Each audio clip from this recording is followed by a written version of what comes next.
yaasfalligaal mana yaasfalligaal madaba dinnichaa ta'e madaba kaarotii ta'e walitti naru tanumaa akka shar'ii jedhee bulfata. Akka shari'aan jettetti bulfata. Akka shari'aan jettetti bulfata. Egaa ballaaran. Egaa banjala madaba kaarotii. Asigaa yoo deebine. Gara dubartiidhaa yoo deebine. Obboleewwan teenya dubartiin dhugaadhaan obboleettii qabaa ganaa ilma dubartii argachuuf deemaa. Dhuga. Ahun wanni jarri godhuudha qabdu hedduu wanni barachuudha qabu mooyaan baratamuudha qabu. Tokko. Ganaa manaa baatee ilma dhiiraatti heerumtaa. Ilmi dhiiraa sun ammoo keessummaadhaan galaa goottanyoota qabaa. Yoo keessummaan gale keessummaan mana namaa ni ilaalaa. Mooyaa jaartii isaanii ilaalanii waan isiin gootee itti gadi jiddu ni ilaalanii maal fuudhe jechuun nama jala ilaalaa. Guddaa wanni wasaanyi mooyaa. Mooyaan nammoo zamana kana tolee jira televezyiina ilaalanii televezyiina irraa waa baratan. Awwaluma mana haadhaatiin sun bahin televezyiina keessaa waa baratu kino. Deemanii mana mooyaa nama namarraa waa baratu. Obboleettii akkasii hiriyaa ofii jalaa waa baratuun barbaachisaa. Dhugaadha. Sigalee. Dhibbaan. Zamana tole kanatti osoma ammootiin waan baratiin mana jaarsaa yoo dhayte yoo kaa jaarsi suni nama ammalleetiin waa ittiin tolle nyaanni istaandaardii ergate nyaachuutu mala. Har'aan tanaati manatti yoo marqan hin tolchin, manatti yoo nyaata biddeena dhabuu hin tolchin, manatti ammoo waa'ee barattee namarraa yoo barattee yoo hin tolchin akkasumaan jawwu jettee yoo mana jaarsaa seente jawwu godhaa si baasa gadi. Jawwiinu. Jawwu godhaa gasi baasa. Kanaafuu akka gadi hin baane waan xiqqoodhaaf jettee waan tolfachuu ofirraa keetii tolfachuu beektuuf jettee nama garii ka aarii qaburra rabbi si guutu. Maali kun intalaa ka ati goote kana manatti illee waan beekte taate tana si fuudhee siin jedhee gadi ari'uun mala. Namni akka tokkoo miti. Dhiira taateef haalli namaa garagara. Nama irratti obsee anuma irratti obse rakkoon qabu hin barattaa homaan ta'u kasiin jedhullee ni jira. Laakiin kawayita sana mootiin yoo harki kee ittiin tolin teestaa dha'ee gasi baasu ni jira. Guutuu. Teestaa. Waa beekamaadha. Namni gariin beekamaadha. Amalli isaa tokkoo miti. Kanaa miti namni gariin yoo nyaanni yeroo isaa sanitti hin qophaa'iniif haga ammaa maal eegan talatana siin jedhee kasi dha'ee gasi dhiisee kan jedhu jira. Dhugaa wala. Ka ammootiin obsa qabullee ni jira taa'ee eeggatullee ni jira. Sa'aa jatta kamisaan ka jalan tarreen jira. Sa'aa takkamisaan ka jalan tarree dhahee gadi baasa. Namni garagara. Nama fiishkaa mormarra hidhadhettee alaa afuufaa galu beeka. Wayita nyaanni inni mana seenutti yoo nyaanni tiriirran kaayyamin bala bu'a mana sanii. Fiishkaa alaa afuufaa seenaa bara. Fiishkaa akka bala bu'a garuu Rasuulaallee alayhi salaatu wasalaam nabiin kenna. Waa Aishaa ji'a yaa Aishaa nyaanni mana jiraa? Injira yaa nabiyoo injiran. Bakka hin Somaaliisa bakka hin Somaaliisa jaa nabiin kenna. Haganu inni Somaaliisa. Kennoo talabbaa keetii maaliif si fuudhee? Nyaanni mana injiri maaliif si fuudhe? Abbaa bakulee galee lola jedha.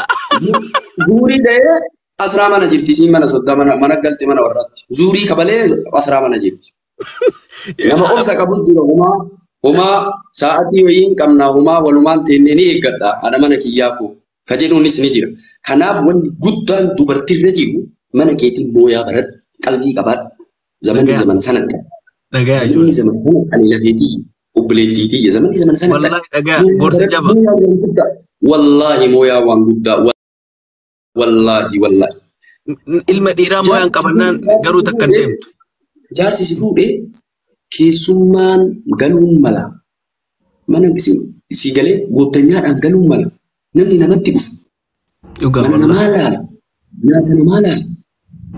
Akka jaarsa kee saalfachiisne waan jaarsa kee saalfachiisu hin dalagin.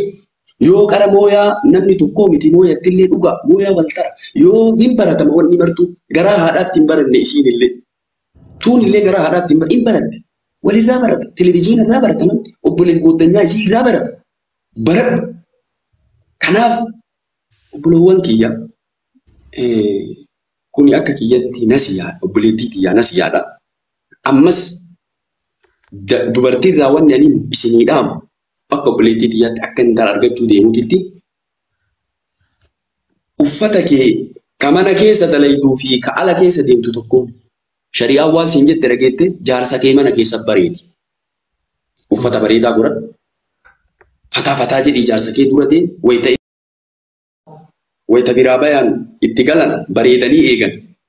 Jaarsi deemellee bareedee eega. Akka sanitti atillee bareedii qophaa'ee eegiif nyaatu ati uffatuma bitattellee addisi kun kasargee eebaluutiif jette baaf jottee mana lafa keetti. Kun kawan kaaya ambaatiif wanni eebaluun bira dhaqa baaf jette lafa keetti kaaya. Jaarsaa maal godhate? Dilibsii waan dhaqalloo waan bilisee godhattee mana keessa. Haala fokkataadhaan jaarsa eegaa ol seenaa wayita jettu jaarsi haala gaarii sirraa arguu qaba. Shari'aan akkanaan jennu mana keessa jaarsa keetii bareedi jetti. Ati uffata jijjiirattu achuma kaayatta. Kun kasargee maaliitiin dhaqa? Eebba Jamiilaa Tiyyaatiin dhaqa. Sargee Fadiilaa Tiyyaatiin deema. Kun haadha mootummaa. Maalinni kun? Leelaa. Eebba jaarsa kee ture jira. Sargii jaarsa kee ture jira. Eebba jaarsa kee ture jira. Bareedduun fataan jettu. Innu si wallaalu haa galu sila jaarti matiyyaa. Sila tagalama isima. Waswazaa jedhu bakka eegsisaa. Si galee haa bareedu bakka. Jaarsi itti haa bareedu. Ija jaarsa keetii bareedu. Hattan dustuura wayii waan jedhamu jira. Dustuura kan dubbistanii kitaaba qabaa nama dustuura kan jedhamu. Seera ittiin bulmaata dubartii haati gaafa intala isii gurgurtu. Jaarsatti kennitu waa kudhan dhaamteef. San keessaa maal dhaamteef? Ati mana kanaa mana biraa deemaa jirta qilleensa beekturraa gara qilleensa beeynee deemaa jirta. Jaarsa kee hin mufachiisin. Yoo inni aaree gale ati kolfaan eegin. Maaltu isin aarsa jedhi atillee. Garii yoo inni aareen kolfitiitti. Yoo inni kolfaa dhufe ati ammoo mana keessaan aarii faallaa ittiin dalagin. Maal kanatti dhaamte? Maal argate? Gammachuun isaa gammachuu teeti. Yoo inni kolfe jala aarii faallaa isaa ittiin dalagin. Ammas jaarsi jaartii ofii ni dhungata. Bakkitee inni si dhungatu kana ammoo hafuura kee tolchi. Sukaat. Wayita inni si dhungachuu dhage hafuura ajaa'ib balfaa sirra argi. La ilaha illallah. Wayita san. Nyaata ati kinoo marqaa asitti hambistee qixxaa asitti hambistee jedhe akkam godhamee akkam godha labeetii irratti. Akkam godhamee akka inni godhu isinitti mara. Akka inni godhu hafuura akka badaa. Hafuura badaa akka jaalladhu. Akkana jettee jaarti. Istikkiin afaan qabatee dhungata marqaa fi wannan ilkaan keessa ta'a. Manzara jaarsa laalcha kee laalcha tolii jettee laalcha. Wayita inni achiis ilaalu itti miidhagi. Wallahi akkana jettee itti miidhagi. Dhugaa wallahi. Si galee? Dhagaa ka. Ogurree isin caloo. Kanaaf akka jaarsa kee waliin jiraattu akka bultii baafattu waan jaarsa kee faallaa jaarsa keetii ittiin dalagin. Yoo inni dadhabe maal taatan jedhiin bira ta'a. Yoo inni ammoo tiniin galgala ammoo dadhabee gadi rafuuf dhufe dura gadi rafin jaartiin gariin dura gad rafti sa'a lamaan rafti. Jaarsi ganaa galaa yoo rafte isi. Ganaa mana mara kumanii mana mara ankaakka'ee akkaan na jala baniin kadhaa. Hirriba keessa jirti isin biri. Wallahi dhugaa jaartiin garii sa'a lamaan rafti. Saamee gaggala jaarsi garii ankaakkaa. Salaatee galee barrii ankaakkaa oolu. Gaafii qabaa sirratti yoo dadhabde hoo ijoollee walii fiigaa oolti inni mirqaanee sa'aatii fedhe yoo gale hin duutii teettee. Suni ka mirqaanaatiif kun garaagarummaa ka sa'a lamaa sadii raftu eegi silkiin tole abbaa ebaluu jedhin silkiin tole sila akkamii ofirra isin eeynamoo hirrafna nullee. Kaas haree gidee gariin kaasuun marti isaa nama mirqaanuma innan parsantii 100 keessa 20 yoon qamaane marti isaa warra mirqaanee galu dhugaa dubbannaa masaa kanatti zamana kana jechuu sheekaa roobe nama xiqqaatu parsantii 20 dhugaan jaraallee dhugaallee hin qaban dubartiillee maaliif dura rafuun isiisu ijoollee waliin dadhabaa oolte ganama subii ka'anii ilaala dadhabaa oolan hin dadhabdi haadhateen namaan beeytan hin dadhaban. Sumbar dhugaadha haadhateen na dhugaadha sun hin dadhabdi dhugaa. Ya, inda dapat. Garuu akkasiillee dhiirti sa'a jahaan dhuftu nu ka dhiira ammoo tini sa'a lamaan ishaayii galu jedhaa jirra. Okay, ya, santura rafnaan hin ta'u. Sa'a lama jechuun ishaayii akka keenyatti ishaayii salaata. Sa'a lama jechuun ishaayii kanaa sa'a jedhamu. Sa'aa jirra malee. yaa Nuti ka sa'aa shaniin itti dhufee sa'aa jaanaan isiin dadhabdu dadhabbii riba keessaa dammaisee rifachiisu kunu rifansuun isaa yaan isarratti miti. yaa wallahi dhugaadha. Kan isiin riba keessaa rifachiisu. yaa Isiin kawwanna guyyaa akka inni isaa waliin dadhabaa sa'aatii oolte saddeet nyaata isaa gootee riba isaa keessaa nyaata isaa gootee ijoollee isaa waliin ammoo tiniin kaddamtee mana ifii keessa wanni gootee galgala gammoo tiniin dadhabdee gadi rafti. Inni mirqaanee shirri bittin jedhee sa'a 8tti guraa shirri bittin jedhee sa'a 6tti. Digalee rifachiisin jaartii ta'e rifachiisin hirriba sa'a 6 keessaa sa'a 7 keessa maa rifachiifta jaartii ta'eeti. inta wallahi Rifachiisin sun. Suni dogongora suni shari'aan illee sin ajajju. Wallahi sin ajajju. inta Sigalee sanirraan mirqaanee jaartii biraan bulu. Dirri maganarra bura shararra saaloonii bulu. injaalatu qaamni namaatu injaalatu ittoo sanii Jechaan inni kanaaf obboloowwan keenya waliin miidhinaa jechuu barbaade gamaa gamanaan waan wal miidhaa walitti hin dalaginaa jechuudha barbaade. yaa Sigalee hanga danda'ame jaarsaaf jaartiin obsaa walii obsaa. Waan mana keessaallee waliin baasinaa ollatti waliin baasinaa. Wanti xiqqoof jetta walii obsaa. Wanti xiqqoo jecha atillee soddattiin hin fiigin. Intalli gurbaa warrattiin hin fiigin. Ollattiin hin fiigin. Innis waan xiqqoo jecha nyaata duran godhaminiif jecha nyaata hin bilchaatiniif jecha intala ofii hin kabalin jaartii ofii hin kabalin. Intalli tun bara maraa akkanuma na gooti jettee oduu kee haasawa kee ol hin baafatin. Walii obsi.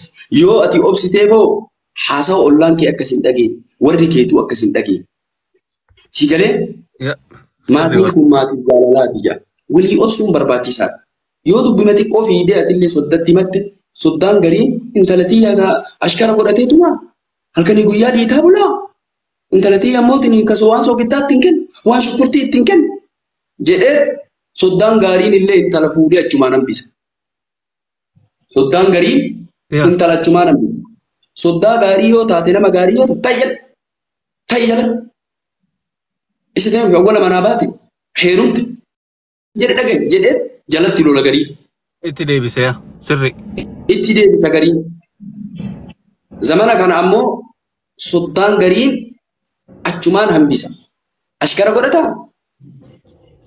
Isitu ammoo tiniin intalli tiyya ammoo tiniin tamaarsise jedhee narraa fuudhee tiniin intalli tiyya ammoo tiniin sarratanyaatti hin qaxaru. Sarratanyaatti hin qaxaru akkana jedhe. Barnabiin keenya alayhi salaatu wassalaam Faatimaa intalli ta'e intala Faatimaa Rasuulaa caalte. Intalli ta'e intala Asmaa binti Abii Bakrii caalte. Faatimaa intalli Rasuula Rabbi Aliyyitti heerumsiise. Aliyyi mana keessaa wanta akkan qabu dhuga. Kaadima hin qaban. Ufii ammoo tiniin dhakarra daayitee tiniin gaaf tokko Rasuula Rabbi bira dhuftee ila Rasuula. Ila harka kiyya kana nan jiru bara harki kun. Maal jee Rasuulli Aliyyiin lolani intala tiyya maa akkana goota jedheeni Rasuulli. Laa waan gootu du'aayii wayii kadhadhu jedhanii. Aganuma jedhe. Du'aayii matana kadhadhu. Rabbiin tanarraa isin baasaa jedhe. Aliyyiin lolle Rasuulli. Hin lolle wallahi alayhi salaatu wassalaam. alayhi salaatu wassalaam Teenna kun har'a intala tiyya ammoo naata maarsii jedheetiin intalli tiyya ammoo tiniin badaa jala olii gadi oofaa gidda jala gadi olii oofaa intalli tiyya ammoo kana jedhe hin lolaan. Laa intalli ta'e intala Faatimaa Rasuulaa hin taane mana keessa waluma tahaa waliif jiraadha. Atillee waan isheen ammoo tiniin dalagaa ishii irraa fudhadhu garii. Atis shamara dalagaa isaa irraa garii fudhadhu qixxee. Gariin namaa ol seenee tiniin daa'imuma isaa kana furrii irraan fuudhu. Maali jennaan intalaa ergame ila jaartii ergamte nuun jaan jedhe. Ila jaartii ergamu naan jaan jedhe. furri kabiyyaa sun bara furrii miti ishee gaaroobe qullubbiidha haga inni furdatu argine shoorbaa dhugana fakkaate daa'imni biyya.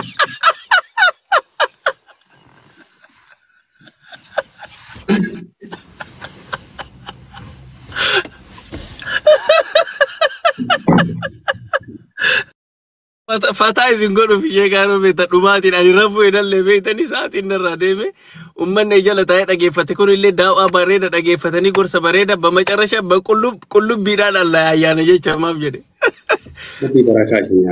Rabbiin sheekaa kiyya jazaakallaa wallaahi ummata gorsa akka har'aa ummanni kun gorsamee yoo waan hin dhageenye taate matammaan keessanuu qulfi ummata kiyya waan sheekaa roobeedha gorsa muluu fudheera wallaahi akkuma kiyya adaraa keessan. Yoo fudhatin amma waa'ee bultii keessan gallooma booda guddaa jira guddaa keessa. Maaltu nu ga'e maa anjaa'isii torbaanitti mana galti maal goona dadhabne hifanne Oromoon baay'eedha tama biraa fuudhaa inni illee kanaaf obboleeyyanti Sheekaa Roobee haalaa fi amala new generation ammaatiin gorsa isinii kenna.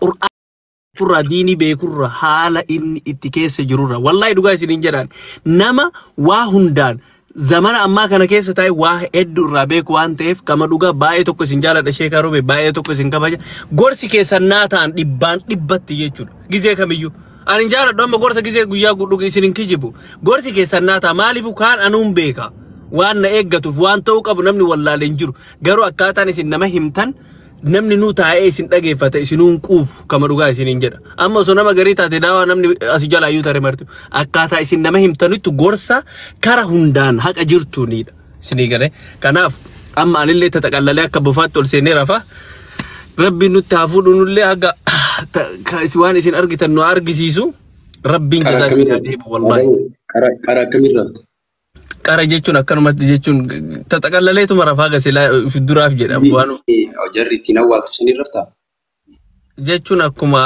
beeku maaliif beekan immoo waan riba keessa kaameraa namni noo raabamu Sheekaa Roobee umriin achi deema waan siin jedhu sillee si gorsaa jaartii fuudhi jaartii fuudhi akka itti masaara qopheeffadhee taa'ee gaaru fuudhi maaliif siin jedhe beektaa wanni siidhaam ammoo jaartiin online irra hin jirtu lafuma gabbuu yaga danda'ame. Ta online illee yoo saabiqaa taate ta qilleensa gubbaallee yoo saabiqaa rabbii taate numa fuuta qadara rabbii yoo taate numa fuuta maaliif siin jedhe beektaa taphni online kun online ma gubbadhumata. Qilleensaa qilleensuma irratti ta'a gaafa walii tanillee qilleensuma irratti ta'a.